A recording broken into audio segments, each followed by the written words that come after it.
সভাপতি, মঞ্চে উপস্থিত আছেন আমাদের পার্টির নেতৃত্বরা, যারা গোটা দেশে লুটে খাওয়াদের বিরুদ্ধে খেটে খাওয়াদের ব্যবস্থা প্রণয়ন করার জন্য জান কবুল লড়াই করছে, মুখোশের আড়ালে নয়, রাস্তায় দাঁড়িয়ে থেকে। सम्मेलन হয়েছে, এখন প্রকাশ্য সমাবেশ। अभी कुछ देर पहले पुलिस हम लोगों का इस जिला का सेक्रेटरी, इस सभा का सभापति कमरेड देबुदाके फोन করে বলেছেন যেদিকে কালীপুর থেকে ওদিকে দুর্গাপুর পর্যন্ত অবরুদ্ধ হয়ে গেছে এবং রিকোয়েস্ট করেছেন যে দাদা এবারে বলে দিন আপনাদের কমরেডরা যাতে আর মাঠে না আসে। আমরা শুধু পুলিশের মারফত আর প্রেস के जरिए আর হুগলির এই মাঠ থেকে গোটা রাজ্যে দালাল পুলিশ আর তৃণমূল বিজেপিকে বলছি, আরে আমাদের কথা তো ছেড়ে দাও, তোমাদের কথা মানুষ আর শুনবে না। মাঠ আমাদের বড় হচ্ছে, আর সেই মাঠে দাঁড়িয়ে থেকে লড়াইটা হবে চোখে চোখ রেখে। মানব সভ্যতার ইতিহাসে এক সময় বলা হতো যে পৃথিবীটা দাঁড়িয়ে আছে, সূর্যটা তার চারপাশে ঘুরছে। পরে গ্যালিলিও প্রমাণ করে দিলেন যে না বাপু, সূর্য দাঁড়িয়ে আছে, পৃথিবী তার চারপাশে ঘুরছে। জীবনের অভিজ্ঞতায়, রাজনীতির অভিজ্ঞতায়, সংগঠন করার অভিজ্ঞতায় দেখলাম ঠিক সেরকমই শাসন ক্ষমতায় যখন একটি দল থাকে বা সরকারে থাকে, তার চারপাশে কিছু চোর দুর্নীতিগ্রস্ত দালালরা ঘোরাফেরা করে। এ তৃণমূল গ্যালিলিওকে মিথ্যা প্রমাণ করে দিল। বলছে এমন এক সরকার আছে যে দুর্নীতিগ্রস্ত দালাল আর চোরেরা এদের চারপাশে ঘোরে না। এই পার্টিটাই, সরকারটাই চোর দালাল আর দুর্নীতিদের চারপাশে ঘোরাফেরা করে। কিসে দুর্নীতি হয়নি? চাকরি বিক্রি করেছে আমাদের, গোটা স্বাস্থ্য দপ্তরটাকে আজকে জাল ওষুধ আর সমস্ত রকম দুর্নীতিতে নিমজ্জিত করে দিয়েছে। বালি ঘাটগুলোর দিকে তাকানো যায় না। রেশনের চাল চুরি করে নিল রাজ্যের মন্ত্রী। গোটা শিক্ষা ডিপার্টমেন্টটা জেলের ভেতরে রয়েছে, আর স্বাস্থ্য দপ্তরে উনি বলছেন যতদিন আমি মাথার উপরে আছি একটু রয়ে শুয়ে বসো। ডারউইনের থিওরি বলল মানবের বিকাশের বিবর্তনের ইতিহাসে বোঝা গেল যে মানুষ আস্তে আস্তে বাঁদর থেকে উন্নীত হয়ে মানুষে পরিণত হয়েছে। তৃণমূল এদেরকেও মিথ্যা প্রমাণিত করে দিল। বললো তৃণমূল করতে গেলে আগে মানুষ থেকে বাঁদরে ডেমোর নিচে নামতে হবে, নিচে। যা পারো লুটে পুটে খাও, খেতে না পারলে নষ্ট করে দাও।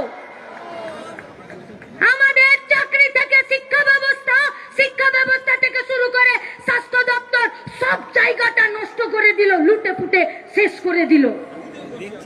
আমাদের 4 দিন ধরে সম্মেলনে একথা আলোচিত হয়েছে যে গোটা দুনিয়াতে ফ্যাসিবাদের, গোটা দুনিয়াতে লুটেরাদের, গোটা দুনিয়াতে যারা গরিব মেহনতি মানুষকে পায়ের নিচে বুকের তলায় পিষে দিতে চায়, তারা ঐক্যবদ্ধ হচ্ছে। তাহলে আজকের এই মাঠে আমাদের কমরেড বুদ্ধদেব ভট্টাচার্যের নামে, কমরেড সীতারাম ইয়েচুরির নামে লাল ঝান্ডার সিপিআইএম এর 27তম রাজ্য সম্মেলনের আমাদের প্রকাশ্য সমাবেশের শপথ কি হবে? তোমরা लूटे खावारा जोट बांधो, हम लोग खेटे खावारा जोट बांधी। देखी कार बुकेर पाटा कत दूर अब्दि आछे, रास्ताते दाঁড়িয়ে থেকে লড়াই হবে। শেষ থেকে লড়াই শেষ ছাড়বো, তার আগে নয়।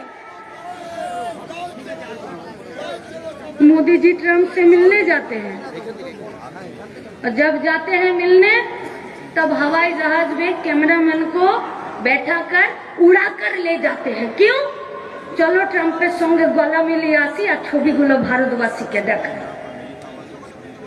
যখন হাতে হাত করিয়ে আর পায়ে বেড়ি পরিয়ে ভারতীয়দেরকে ওদের দেশ থেকে টেনে নিয়ে এলো, আর যখন এয়ারপোর্টে নামালো তখন সমস্ত প্রেসকে वहां पर जाने पर पाबंदी लगा दिया।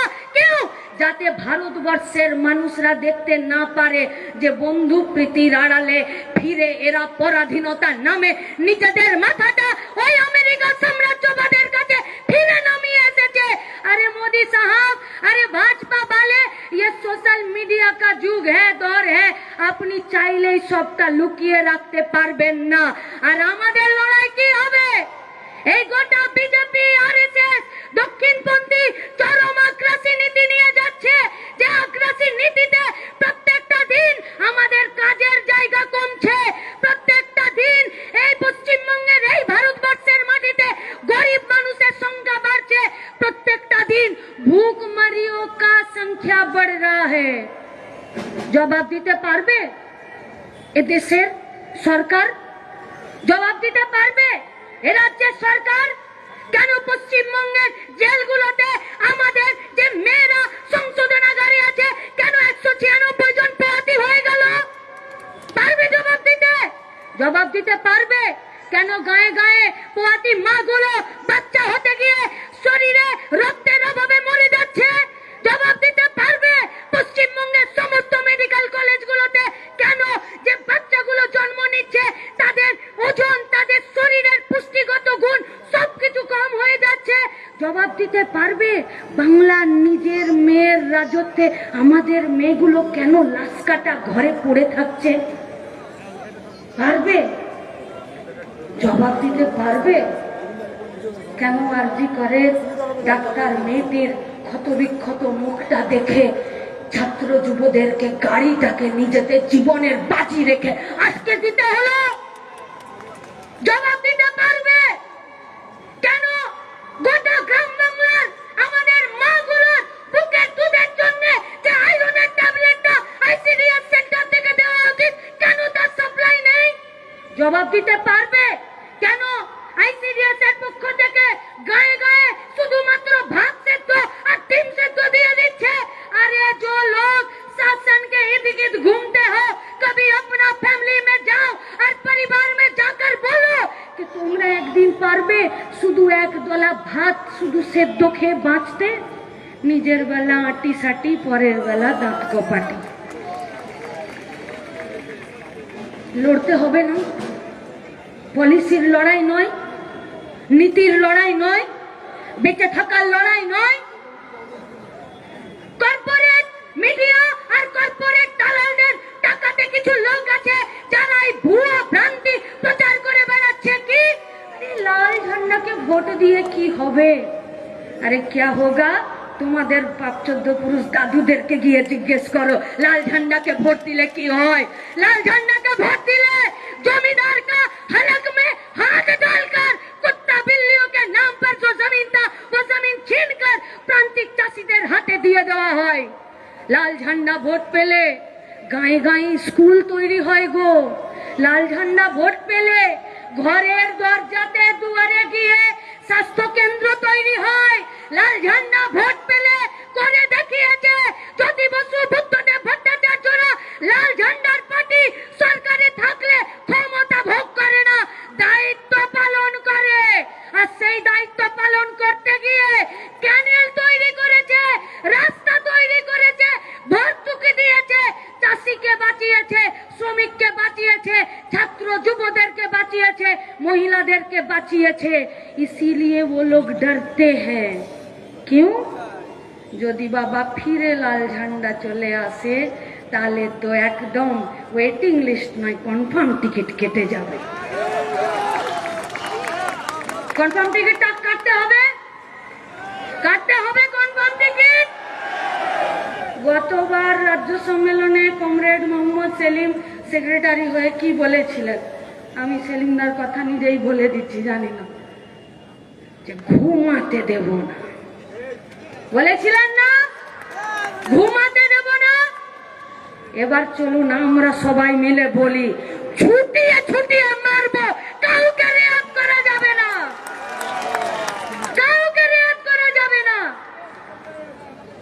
আমাদের কমরেডরা অকথ্য অত্যাচারের মাঝখানে লড়াই করছে। আমাদের কমরেডরা লাগামহীন আক্রমণের মুখে দাঁড়িয়ে লড়াই করছে।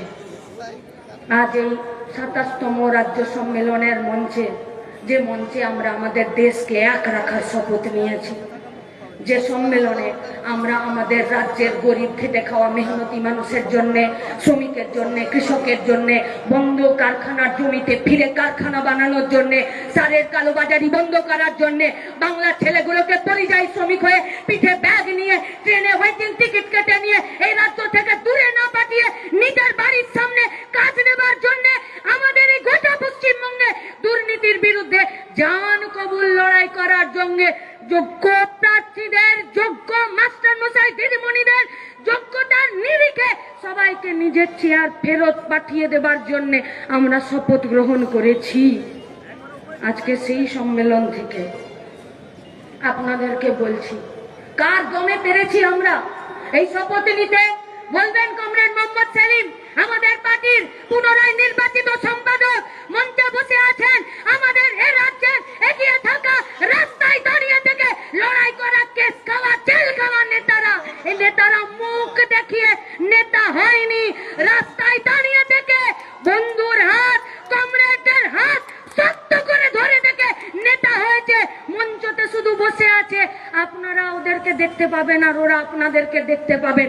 এর বাইরে আমাদের মঞ্চের আর কোনো প্রয়োজন নেই।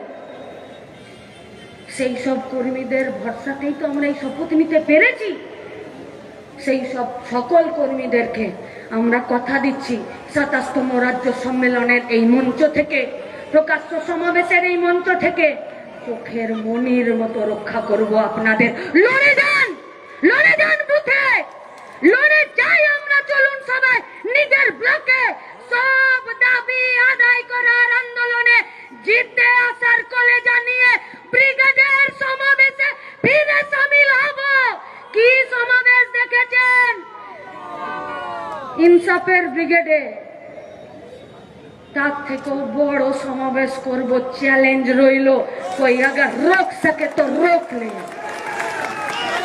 আর সেই সব কর্মীদের উপরে অকথ্য অত্যাচার, আনিস খানের মরার পরে, খুন হয়ে যাবার পরে এসপি অফিস, হাওড়ার গ্রামীণ এসপি অফিসে যখন আমরা তার খুনের বিরুদ্ধে বিচার চাইতে গেলাম, ওরা আমাদেরকে মারলো, ধরলো, অ্যারেস্ট করলো, অকথ্য ভাষায় গালিগালাজ করলো। আমরা জানি এটা শুধু আমাদের সঙ্গে নয়, জাল স্যালাইনের বিরুদ্ধে মেদিনীপুরের কোতোয়ালি থানাতে একই ঘটনা ঘটেছে। আমাদের মায়েদেরকে অপমান করেছে ওরা। গোটা রাজ্যের সব থানাতে, সব জায়গাগুলোতে, ব্লকে ব্লকে পুলিশের এই একই কাজ হয়েছে। আমরা জানি এ লড়াই করতে গেলে কোমরের জোরটাকে শক্ত করেই লড়তে হয়। আমরা সেই কোমরের জোর শক্ত করেই বলছি। যে সব পুলিশরা ডিউটি কম আর তৃণমূলের দালালি বেশি করছেন, আর থানাগুলোকে তৃণমূলের পার্টি অফিসার ক্লাবে পরিণত করে দিয়েছেন, सुधरे जान, सुधरे जान, सुधरे जान, नहीं तो अगर हम लोग बिगड़ गए तो आपको सुधरने का मौका नहीं मिलेगा। হাতে ফুটো বাটি নিয়ে পশ্চিমবঙ্গের সব চৌরাস্তায় বসা করাবো দালাল পুলিশদেরকে। লড়তে হবে, রাস্তায় দাঁড়িয়ে থেকে কি করে ভুলে যাব সারের কালোবাজারির জন্য আমাদের কৃষকরা সুইসাইড করছে? কি করে ভুলে যাব সিংমুরের কারখানাটার জন্য এই গোটা রাজ্যের সমস্ত ছেলেপুলেরা আজকে বাইরের রাজ্যে নিজেরা পানির জলে ভেসে যাচ্ছে? কি করে ভুলে যাব এই কোল কমপ্লেক্সটাকে ফিরে বন্ধ করে দিল? কি করে ভুলে যাব গোটা পশ্চিমবঙ্গের একাধিক কয়লা খনিগুলোকে, কাঁচের জায়গাগুলোকে, রাস্তায়ত্ত ক্ষেত্রগুলোকে, স্টিলগুলোকে সব এরা নষ্ট করে দিচ্ছে, নষ্ট করে দিচ্ছে। बाप का सामान समझ के मोदी सरकार बेच रहा है। ये देश का संपत्ति है, तुम्हारा बाप का संपत्ति नहीं है। भारतवर्षের মানুষের খেটে খাওয়া মেহনতি মানুষের ট্যাক্সের, রক্তের, ঘামের পয়সায় তৈরি হয়েছে। मेरे जी को भाया मैंने कुत्ता काट के खाया, বেচে দিলে রেল। 100% প্রাইভেট ইনভেস্টমেন্ট করে দিলে, বিদেশি বিনিয়োগ, বেসরকারি বিনিয়োগ করে দিলে এলআইসিতে।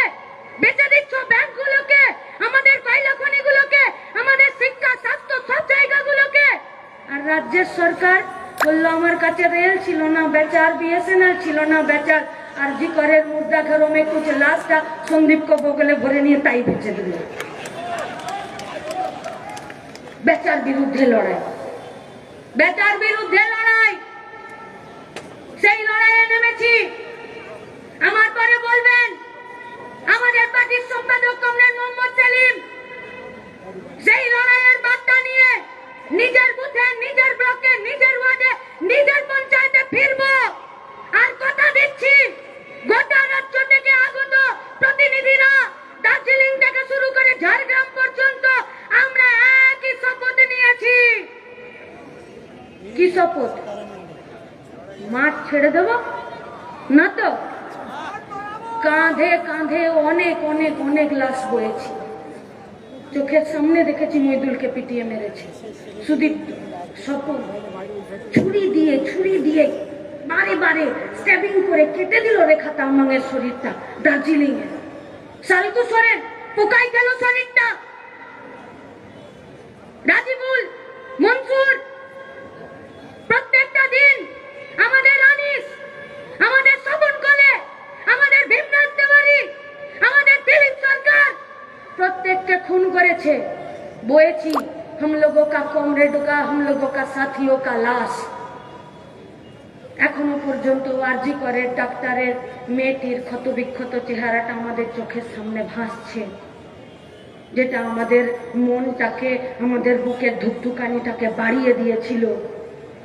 যে সরকারি ডাক্তার যদি সরকারি হসপিটালে এত নৃশংসভাবে মরে যায়, তোরা লড়ে যা। এই লড়াই তোদের শেষ নেই, এই লড়াই তোদের টি20 নয়, এই লড়াই আমাদের টেস্ট ম্যাচ। আর লাল ঝান্ডা জানে শেষ অবধি খেলে ম্যাচ বের করে নিয়ে আসতে। আমরা আমাদের কমরেডদের সাথীদের লাশ যত বয়েছি এক কাঁধে, दूसरे कांधों पर हम लोग लाल झंडा पकड़े हैं। যত এই কাঁধটা লাশের ভারে ভারী হয়েছে, তত এই কাঁধটা লাল ঝান্ডাতে ধরে থাকার জন্য আরো শক্তিশালী হয়েছে। আমাদের কমরেডদের লাশ কাটা ঘর থেকে বের করে নিয়ে আসা, আমাদের কমরেডদের কাঁচা রক্ত মাংসের গন্ধ নাকে লেগে আছে। শান্তি পাবো না যতদিন না পর্যন্ত ধর্মের নামে, ভাষার নামে, লিঙ্গের নামে, জাতির নামে ওরা প্রতিটা দিন আমাদেরকে ভাগ করার চেষ্টা করবে আর আমাদেরকে খুন করবে, আমাদের বিরুদ্ধে মিথ্যে মামলা দেবে। আমরাও জানি, অক্লান্ত পরিশ্রম করে মাঠে দাঁড়িয়ে থেকে সেই লড়াইটাকে লড়তে। हाँ, कॉमरेड प्रकाश कारात बोले हैं इस हुगली जिला में भी और एक लड़कियों के साथ कुछ कांड ऐसा हुआ कि वो मर गए। চোখ কান খোলা রাখুন, প্রত্যেকটা দিন আমাদের পাড়ায়, আমাদের ঘরে, আমাদের বাড়ির পাশে এরকম ঘটনা ঘটছে। ভয় পাওয়ার দরকার নেই, ভয় পেয়ে গেলে শেষ। আর যাদেরকে ভয় পাওয়াতে হবে তাদের চোখের সামনে দেখিয়ে দিতে হবে যে ডর কে আগে জিত হ্যায়, ভয় পাওয়া যাবে না। যেটার লক্ষ্যে লড়াই করতে হবে, সেই লড়াইয়ে আপনাদেরকে তো আমাদের সবাইকে সাথে নিয়ে সামিল থাকতেই হবে। রবিবারের ক্রিকেট টেস্ট ম্যাচটা দেখেছেন? দেখেছেন? India Pakistan match. আমি অন্য কোনো কথা বলছি না, এখন তো सब समय बाल का खाल निकालने वाला बात है। बस वही काम के लिए कुछ लोगों का वेतन और सैलरी होता है। যেমন করে পরিযায়ী শ্রমিকদের অন্য রাজ্যে গিয়ে বেতন হয়, আর এখানে আমাদের রাজ্যের সরকার মুখ্যমন্ত্রী সে রেভিনিউ এনজয় করে উইদাউট রেসপন্সিবিলিটি। পরিযায়ী শ্রমিকরা হাড় খাটা খাটুনি খেতে তারা বাইরের রাজ্যে 10,000 12,000 বেতন নেয়, মাঝা মাইনে পশ্চিমবঙ্গের বাজারে রোল হয়, আর সেখান থেকে রেভিনিউ যাচ্ছে এই রাজ্যের সরকারের ঘরে। কিন্তু পরিযায়ী শ্রমিকদের জন্য এই সরকারের কোনো রেসপন্সিবিলিটি আছে? তাহলে আচ্ছা, সে ভালোই আছে, রেভিনিউ আদায় করছে উইদাউট রেসপন্সিবিলিটি। ওরা বলে যে তোমরা কি করতে চাও? আমরা বলছি যে রবিবারের ম্যাচটাকে দেখে নিন। অনবদ্য ম্যাচ হলো, যেমন বোলিং হলো তেমনি ব্যাটিং হলো, আর জিতে গেল ইন্ডিয়া। এটার থেকেও বড় ব্যাপার হলো বেশ কয়েকদিন ধরে বিরাট কোহলি অফ ফর্মে ছিল, রান পাচ্ছিল না, তার সেঞ্চুরিটা হলো আর ভারতের জিতটাকে নিশ্চিত করলো। ফিরে ওই কথায় প্রমাণিত হলো, form is temporary, class is permanent. Class যার থাকবে, নীতিদার থাকবে, লড়াইদার থাকবে, সে জিতে আসবে। আসুন সবাই মিলে একসাথে জিতে আসার লড়াইয়ে মাঠে মাঠে মাঠে দেখা হবে তৃণমূল বিজেপির বিবেককামী সাম্প্রদায়িকতার বিরুদ্ধে আর দুর্নীতি দুষ্কৃতিবাদ আর দাঙ্গাবাজদের বিরুদ্ধে। আপনাদের সবাইকে লাল সালাম, ধন্যবাদ, নমস্কার, প্রণাম জানিয়ে আমার কথা শেষ করছি। ইনকলাব জিন্দাবাদ।